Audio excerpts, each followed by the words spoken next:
Well, good morning, everybody. Here we are, Monday, May 11th. More on Mondays. It's another beautiful morning, a little bit high on the humidity. Are you ready? Got my coffee, got your Bible, notepad, iPad, whatever. So I've had quite a number of questions that have been sent in. And I think what I'm going to do is next week, I'm going to pull some of those different ones together. There's some very similar ones. Got one question I'm going to address in a minute today, but that's really good. And so we'll dive in next week, and next week I'll do some really just focusing on some questions, but keep the questions coming in, and I'll do my absolute best either to directly respond to you through email or just hang on, I'll address them in these videos. Okay, not too long today, but really important. Yesterday I talked about the importance of Jesus saying, I am the door or the gate for the sheep, specifically for the sheep. And if you listen to that message, there's this image of a sheep pen in the Middle East. They're more often a roundish shape, low wall. They come in, there's no physical gate put there, there's no physical barrier. That's the role of the doorkeeper, gatekeeper, or the shepherd, to lie in that doorway and be the door. And the sheep cannot come in or out except through that shepherd. And also there's an authorization of other shepherds. Let me just read the text again, just a little bit. We're in John 10. I'll go just as far as verse 9. I know 10 is a great verse, but we'll go just as far as verse 9. Mention a few things that I said yesterday just to reflect on, a few good questions, and we'll go from there. So here we go, John 10. I tell you the truth. The man who does not enter the sheep pen by the gate, but climbs in by some other way, is a thief and a robber. Straight away, the image is there's the sheep pen, maybe a 4-foot high wall. Somebody climbs in, get a sheep, throw it all out. They're a thief and a robber. If you want to get to the sheep but not through the gate, you're a thief or a robber. Jesus is attacking the religious, the Pharisees here as well. You know, trying to do a different way. There is a way to be one of God's sheep. Any other way, you're a thief and a robber. The man who enters by the gate is the shepherd of his sheep. The watchman opens the gate for him, and the sheep listen to his voice. Super simple if you do studies around, in that day especially, but even today, Middle Eastern shepherds, you could have various flocks of sheep in one large sheep pen, and the shepherd and his sheep know each other so well. The shepherd just has to speak, and the sheep who recognize that shepherd's voice are the ones who will come out. Quite incredible. I read about it, I've seen a video on it. I'm like, really? Wow. Often we see sheep being driven from behind, and yet these kinds of sheep, the shepherds, the voice of the shepherd, so important. The sheep will follow the shepherd. Quite incredible. I'd love to be able to see it in the flesh, but that analogy is super strong, isn't it?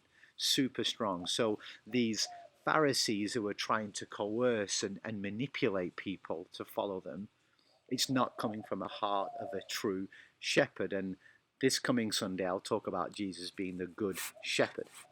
Moving on, verse 3. The watchman opens the gate for him, and the sheep listen to his voice. He calls his own sheep by name and leads them out. When he has brought out all of his own, he goes on ahead of them, and his sheep follow him because they know his voice. Just what I said. Verse 5. But they will never follow a stranger. In fact, they will run away from him because they do not recognize a stranger's voice.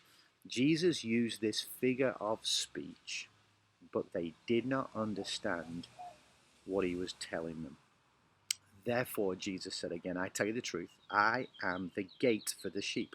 All who ever came before me were thieves and robbers, but the sheep did not listen to them. I am the gate. Whoever enters through me will be saved. He will come in and go out and find pasture. I love that phrase. They will come in and go out and find pasture. There is freedom in following Jesus. You know, it's following Jesus. I'll say this again. I think one of the most significant verses for Western Christianity to remember, 21st Christianity to remember, is really the question, what is a disciple? What is a disciple? And leaning again, I've said it so many times, Matthew 4:19. Matthew 4:19 is this perfect three-step definition of what is a disciple. It's not somebody who just believes in Jesus alone. It isn't somebody who just, well, I think I engage in some of his teachings. Here's what Matthew 4:19 says in application. Jesus said, "Come, follow me." See the relation to the following voice. Come, follow me in every sphere of your life. Then he says, "And I will make you." He will make us. He will make us, transform us, reform us, restore us. All of those words that back to his original intention. Follow me and I will make you. He will change us, refine us, restore us, rebuild us, encourage us, rebuke us, correct us, disciple us, discipline us. Come follow me, I will make you. Thirdly, fishers of men. Yes, he was speaking to fishermen in that context, but here we go. Follow Jesus, be changed by Jesus, join Jesus on his mission.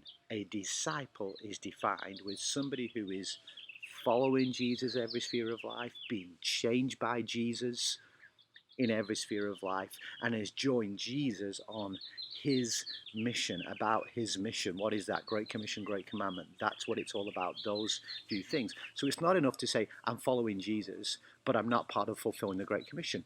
You're not a disciple. You're not a disciple. It's not enough to say, oh, I'm following Jesus, but he's not making any changes. There's no transformation happening in my soul whatsoever.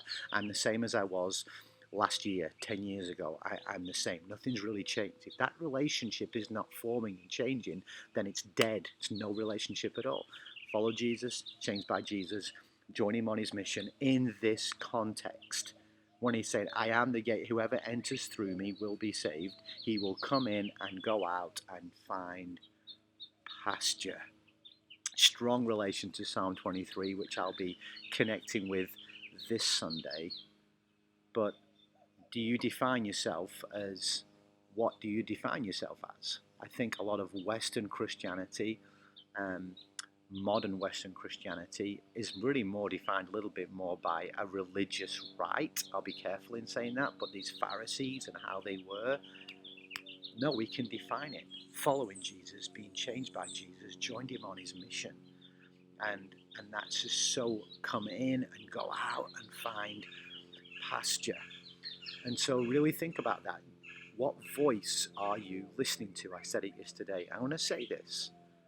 What voice really influences you? And I see it all over social media. Some people like still standing firm to a certain voice, even though that voice is no longer pure in its sense. What is it? What voice are you listening to? Where are you gleaning wisdom and direction from? And you've got to take on board wisdom and understand the signs and the times and the seasons.